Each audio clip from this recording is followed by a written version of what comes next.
विदर्भ और महाराष्ट्र के उद्योगों का कैसे हो उत्थान? उत्पादकों उद्योजकों को किन सरकारी सहयोग की है अपेक्षा? नीतियों में किस बदलाव की है जरूरत? टैक्स और सुविधाओं का कैसा हो तालमेल? बाजारों की स्थिति हो या जिलों की उत्पादक विशेषता, सफल जीवन के अनुभव का सार करेगा सरकार, किसान और उत्पादक सभी को निहाल।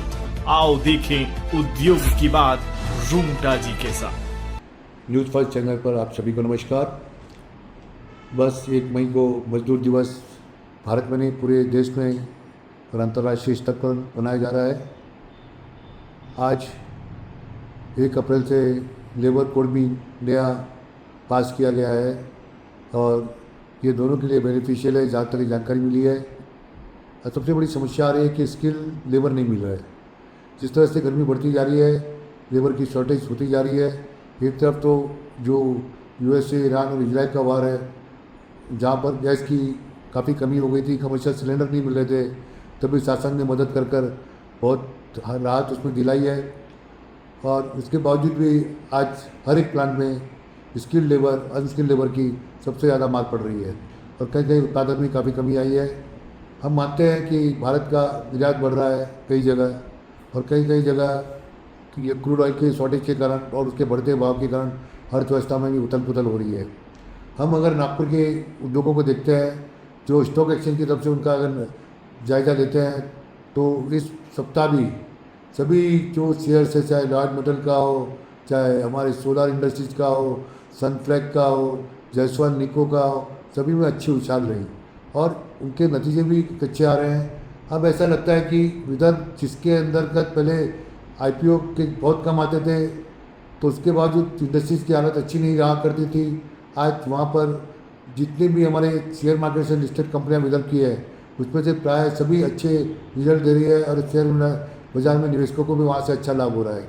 और एक कंपनी अपनी बुलंदियों से भी पूरे देश में अपना नाम बना रखी है। उसमें जैसे लॉयड मेटल है, सोलर इंडस्ट्रीज़ है, प्लास्टो है, इनका इतना नाम कीर्तिमान बना हुआ है कि लोग इनके प्रोडक्ट्स उसके बारे में भी चाहते थे। वहीं पर बजाज स्टील भी कहीं कम नहीं है, उनकी भी जिनिंग की जो मशीनें हैं वो भी काफ़ी नामी है, अंतर्राष्ट्रीय स्तर पर भी उनका नाम काफ़ी ख्याति फैली हुई है।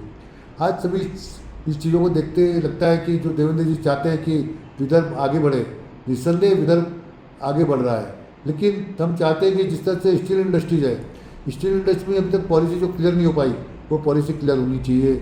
अभी तक आयरन ओर के कहाँ तक उपलब्धता होगी, कैसे होगी, लॉयड मेटल्स की जो उपलब्धता है, जिनकी जो आयरन ओर की कैपेसिटी बढ़ाई गई है, उसके बावजूद सरकार कहाँ से स्रोत देगी वो भी बताना बहुत ज़रूरी है। एसआर इंडस्ट्रीज़ के लोग भी यहाँ पर 4000 एकड़ के लिए चंद्रपुर में घूम रहे हैं और वो भी चाहते हैं कि यहाँ पर प्लांट लगाए। ऐसा है कि हब बनते जा रहा है, जितने बड़े बड़े प्लांट देश भर में है वो सब इस क्षेत्र में आ रहे हैं। मुझे लगता है कि बाकी अंतर्राष्ट्रीय स्तर पर जितने भी स्टील इंडस्ट्रीज है वो भी इस देश की ओर उन्मुख होगी, क्योंकि जो हमारा आयरन अच्छे ग्रेड का है उसका फ़ायदा निस्संदेह ये स्टील इंडस्ट्री उठाना चाहेंगी। और ऐसा भी लगता है कि चाइना से भी कभी कभी कोई कोलोब्रेशन हो कि भारत में कोई बड़ा उद्योग स्टील सेक्टर में लग जाए, क्योंकि चाइना सबसे बड़ा स्टील का सबसे बड़ा प्रोड्यूसर है। हम बात करते हैं कोल गैसिफिकेशन की।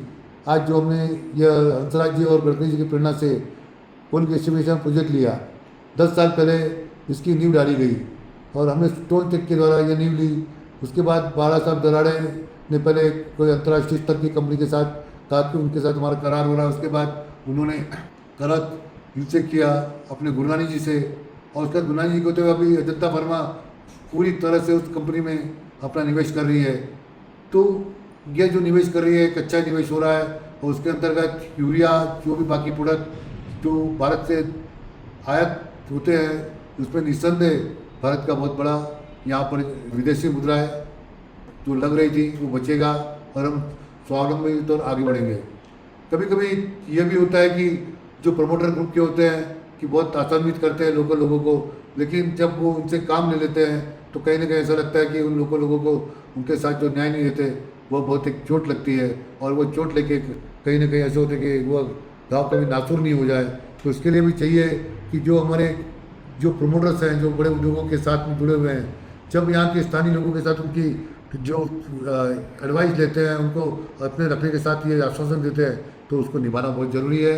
इसमें हम आगे भी इसके बारे में चर्चा करेंगे कि इस तरह के, क्योंकि कई प्रोजेक्ट में कई लोगों ने कई रातें इसमें दी हुई है, अपना बहुत समय दिया हुआ है और इस टेक्नोलॉजी को ऊपर ले जाने के लिए आज भारत का आत्मनिर्भर बनाने में उनका बहुत बड़ा योगदान है। जिस तरह से नींव का पत्थर नीचे रहता है, उस तरह से वे लोग जो बहुत इस प्रोजेक्ट को आगे लाने में गडकरी जी का, देवेंद्र जी का सबका सहयोग लेकर लाए, आज वो नींव के पत्थर होते हुए साबित दिखते हैं। लेकिन नींव के पत्थर पे आधार मजबूत होता है, वो समझना चाहिए और उसके लिए उसके जो आश्वासन है उसको पूरे करने चाहिए।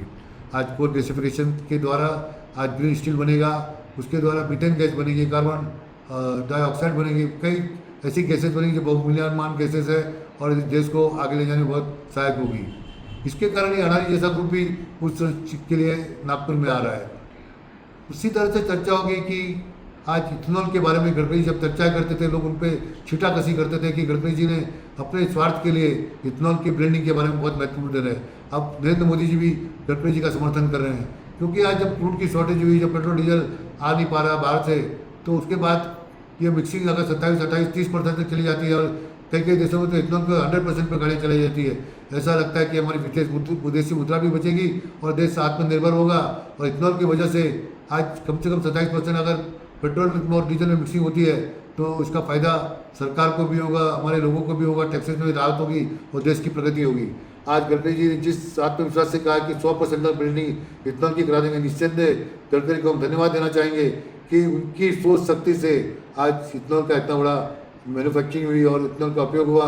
और शक्कर के कारण जो बहुत बुरी तरह से चल रहे थे, आज भी कई देखा गया कैबिनेट मीटिंग में बहुत सारे कॉर्पोरेट सेक्टर को उद्धार किया गया है। तो उसके इथेनॉल के कारण चलते हुए वे सभी शुगर की जो फैक्ट्रियाँ हैं प्रॉफिट में आना शुरू हो जाएगी, क्योंकि उनको उनके जो मोलासिस है बाकी वेस्ट प्रोडक्ट का उसका भाव इथेनॉल के द्वारा मिलने लग गया है।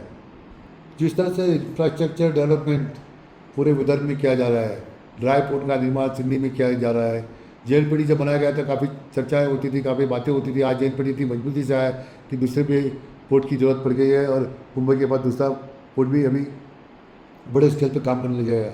और आज जिस तरह से मध्य भारत में नागपुर के पास बूटी बोरी से सिंधी तक पूरे जगह इंडस्ट्रीज़ का एक कॉरिडोर बनाने की बात हुई है और वहाँ से ड्राई पोर्ट से बहुत सारे उद्योग ऐसी जगह में लगेंगे। इसका फ़ायदा निस्संदेह विदर्भ को होगा और जो यहाँ से निर्यात करने वाले उद्योग हैं यहाँ पे लगने शुरू हो जाएंगे। बूटी बोरी में म्यान में जब उद्योग नहीं आते थे, आज बूटी बोरी के म्यान में जगह नहीं मिल रही और म्यान में इस तरह से हो गया है कि वहाँ पर जो उद्योग आएंगे वह एसोसिएट बेस आएंगे और वहाँ से निर्यात करने के लिए बहुत सुगमता हो जाएगी और इस तरह से नागपुर का विकास एक काफ़ी बड़े स्तर पर हो जाएगा। आज बूटी बोरी की जो मेट्रो लाइन है एयरपोर्ट से लेके करीब 18 किलोमीटर की आगे बढ़ा दी गई जा रही है। उसके बाद वो 2027 तक शायद ऐसे जानकारी मिली है कि मेट्रो बूटी बोरी तक पहुंच जाएगी। उसके बाद 5 किलोमीटर और बढ़ाया जाएगा। इस तरह से नागपुर में पूरे हर क्षेत्र को मेट्रो से जोड़ दिया गया है, बहुत कनेक्टिविटी फास्ट कर दी गई है और नागपुर देश का एक ऐसा सेंटर बन जाएगा जो निवेश है उसके लिए आकर्षित होगा। तो इन सब चीज़ों को देख के लगता है कि आज जो हमारे विदर्भ की शक्ति बढ़ती जा रही है और वर्धा जैसा जिला स्टील सेक्टर में आगे आ रहा है और उसका फ़ायदा निस्संदेह लॉजिस्टिक और सबसे वर्धा को मिलेगा और वर्धा मजबूती के साथ वहाँ पे इन्वेस्टरों को आकर्षित करेगा। सिंधी के आने से वर्धा की मजबूती बहुत ज़्यादा हो जाएगी और इससे लगता है कि वर्धा वैसे तो कृषि में बहुत मजबूत है। वहाँ पर देखा जाए तो कपास का सबसे बड़ा खेती होती है, वहाँ पर इंजीनियरिंग मिल है और उसके आधार पर वर्धा बहुत आगे है। वहाँ टेक्सटाइल पार्क भी लाना बहुत ज़रूरी है। अगर टेक्सटाइल पार्क आ जाता है तो वर्धा एक स्वावलंबी होकर किसानों को एक मजबूती दे सकता है और बहुत सारे जो बेल्स है यान बन के यहाँ से निर्यात भी किया जा सकता है और देश में भी पहुँचाया जा सकता है। इस सब स्थिति को देखते हुए ऐसा लग रहा है कि विदर्भ अभी कहीं भी पीछे नहीं रह रहा और मजबूती के साथ आगे बढ़ते जाएगा और एक दिशा देगा देश को कि हम इतने साल तक 76 साल तक देश के अंदर ऊंचा नहीं उठ पाए, अब उठे तो इतनी ऊंचाई से उठे कि देश हमको देखता रहेगा और हम देश को एक मानक देंगे कि हम किस तरह से अपने स्तर उठाकर उठ सकते हैं, हमारे नेता किस तरह से आगे ले जा सकते हैं। और जहाँ तक हमारे पर अन्याय हुआ, अब वह अन्याय देवेंद्र जी गडकरी भावों के होने से नहीं होगा। उस तरह से विजय वडेट्टीवार जी अपनी ताकत से वहाँ लगा रहे हैं और इस सबको देखते हुए विदर्भ मजबूत स्थिति में जाएगा। अब हम आगे आपको मिलेंगे, तब तक के लिए नमस्कार। अगर आप ये वीडियो YouTube पर देख रहे हैं तो हमारे चैनल को सब्सक्राइब कर बेल आइकन दबाएं।